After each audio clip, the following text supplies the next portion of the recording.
सद्गुरु साईनाथ महाराज की जय.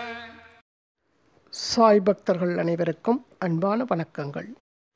ஸ்ரீ ஷிரடி சாயி சகஸ்ரநாமாவளியின் விரிவுரை கேட்டுக்கொண்டிருக்கிறோம். அதில் தொடர்ந்து 401வது நாமம் ஞான நிர்தூத கல்மஷாய நமக. ஞானத்தால் மன மாசுகளை வெளியேற்றியவருக்கு நமஸ்காரம்.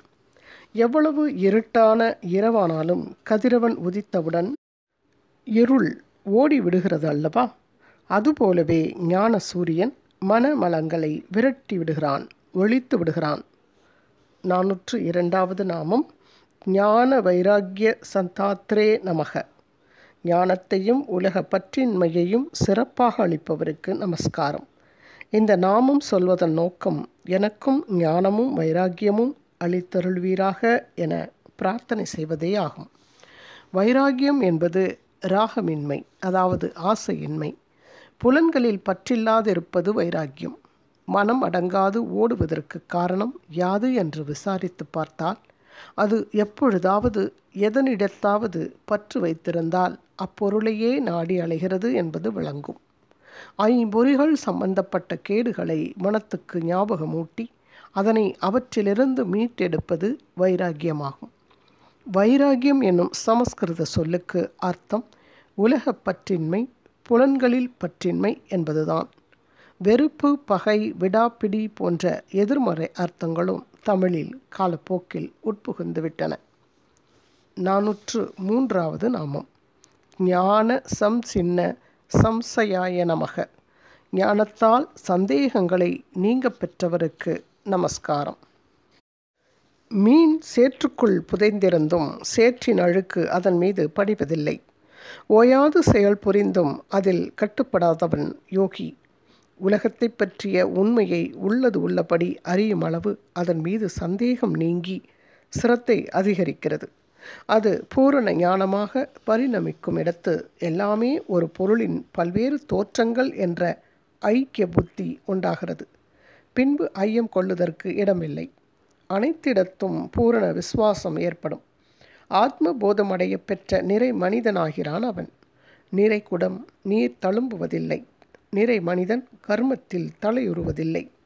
கர்மத்தை நிறுத்திவிடுவதும் இல்லை. ஸ்ரீமத் பகவத்கீதை பாஷ்யம் அத்தியாயம் 4 சுலோகம் 41. விரிவுரை கூறியவர் பூஜ்ய ஸ்ரீ சுவாமி சித்பவானந்தர். 404வது நாமம் ஞான அபாஸ்த மகாமோகாய நமக.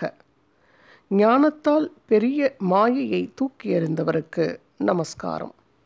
உடல்தான் நான் என்பதே மனித வாழ்க்கையில் மிகப்பெரிய மாயை.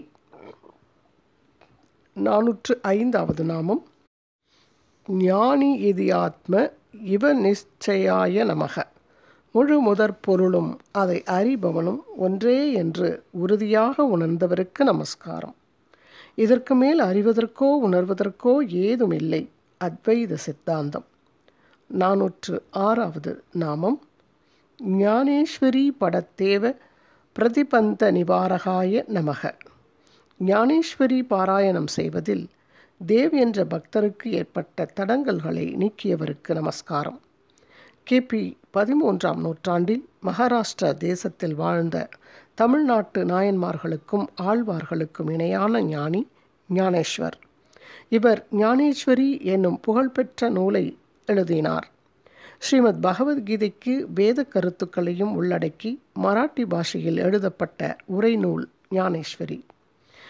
வி தேவ் என்பவர் ஒரு சிறந்த சாயி பக்தர்.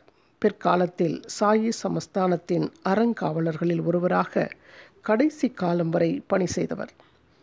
முதலாக 1910ஆம் ஆண்டு பாபாவை தரிசனம் செய்ய வந்தார். நானா சந்தோர்கர் மூலமாக அறிமுகம். இவர் ஞானேஸ்வரியை நித்திய பாராயணம் செய்ய வேண்டும் என்று விரும்பினார். பல தடவைகள் ஆரம்பித்து பிரயத்தனம் செய்தும் இயலவில்லை. ஏதாவது ஒரு தடை ஏற்பட்டது அல்லது மனம் ஒருமுகப்படாது அலைபாய்ந்தது. பாபாவிடம் சென்று முறையிட்டார்.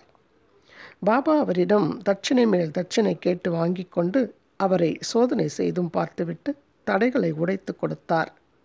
அதன் பிறகு நித்திய பாராயணம் ஒழுங்காக நடந்தது.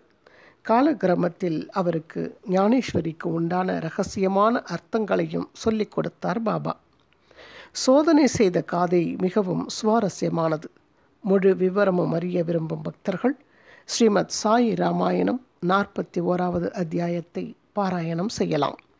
நமக்கு ஆன்மீக முன்னேற்ற பாதையில் தடங்கல்கள் ஏற்பட்டாலும் மேற்கண்ட பாராயணத்தை செய்யலாம். தடங்கல்கள் விலகும். 407வது நாமம் ஞானாய நமக. ஞானமே ஆனவருக்கு நமஸ்காரம். பிரஞ்ஞானம் பிரம்ம என்பது ஐதரேய உபனிஷத்தில் இடம்பெற்றுள்ள ருக்வேத மகாவாக்கியம். மகாவாக்கியம் என்பது ஜீவாத்மாவுக்கும் பரமாத்மாவுக்கும் இடையே உள்ள சம்பந்தத்தை பறைசாற்றும் அச்சாணி வாசகம். ஐதரேய உபனிஷத்தின் உள்ளே புகுந்துதான் இந்த மகா வாக்கியத்தின் பொருளை அறிய முடியும். ஜன்னல் வழியாகவாவது பார்ப்போம் வாருங்கள். இங்கு இருதயம் எனப்படுவதும் மனம் எனப்படுவதும் அதுவே. உணர்வு, ஆட்சி, கலைஞானம், பகுத்தறிவு, அறிவின் கூர்மை, மனக்கண் கொண்டு காணுதல், மனோதிடம், மனன சக்தி, நிச்சய புக்தி, மனக்கலக்கம், ஞாபக சக்தி, விருப்பம், தீர்மானம், பிராணசக்தி, ஆசை, விஷயங்களில் கவர்ச்சி என்ற இவையெல்லாம் வெவ்வேறு பெயர்களே ஆகின்றன. மேற்கண்ட 16 கலைகளுடன் சிதாகாசத்தில், அதாவது ஞான வெளியில் பிரஞான வடிவினனாய் பிரகாசிப்பவன் இந்த ஆத்மா என்று உணர வேண்டும். உலகம் பிரஞானத்தாலேயே நடத்தப்படுகிறது. பிரஞானத்தாலேயே நிலை பெறுகிறது. பிரஞானமே பிரம்மம். ஐதரேய உபனிஷத். பூஜ்ய ஸ்ரீ அண்ணா என் சுப்பிரமணிய ஐயர் அவர்கள். 408வது நாமம் ஞேயாய நமக. அறியத்தக்கவருக்கு நமஸ்காரம். இந்த நாமம் ஸ்ரீ வெங்கடேஷ சகஸ்ரநாமாவளியிலும் உண்டு. உலகத்திற்கு நாயகரும் ஜீவர்களுக்கு ஈஸ்வரரும் என்றும் உள்ளவரும் மங்கள வடிவினரும் நழுவுதல் இல்லாதவரும் சிறப்பாக அறியத்தக்கவரும் எல்லாவற்றிற்கும் ஆத்மாவாக இருப்பவரும் சிறந்த புகலிடமாக இருப்பவருமான நாராயணனை தியானம் செய்கிறேன். 409வது நாமம் ஞானகம்யாய நமக. ஞான வழியில் சென்று அடையப்பட வேண்டியவருக்கு நமஸ்காரம்.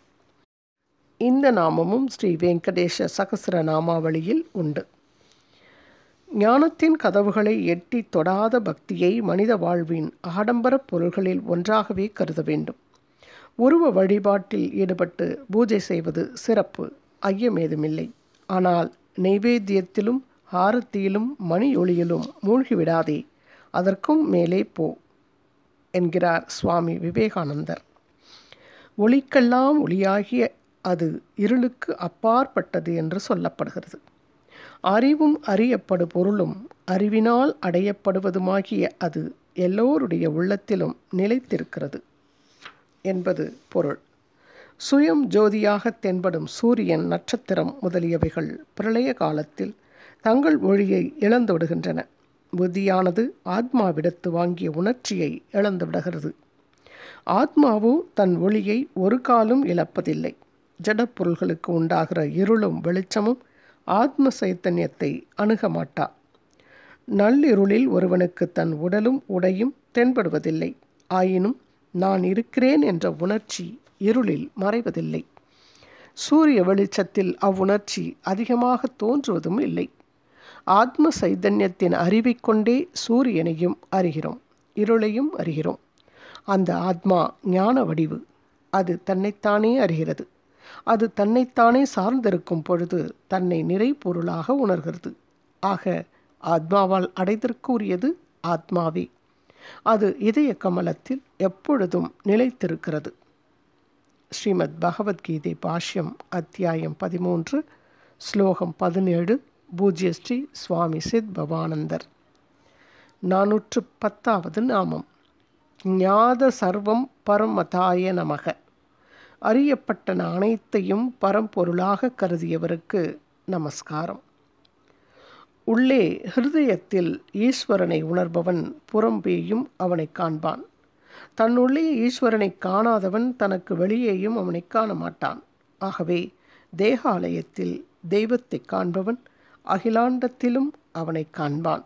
பகவான் ஸ்ரீ ராமகிருஷ்ண பரமஹம்சர். இதன் தொடர்ச்சியை அடுத்த ஆடியோவில் பதிவிடுகிறேன். தொடர்ந்து கேளுங்கள் நண்பர்களே. குரு வாழ்க, குருவே துணை. ஓம் சாய்ராம். श्री सच्चिदानंद सद्गुरु साईनाथ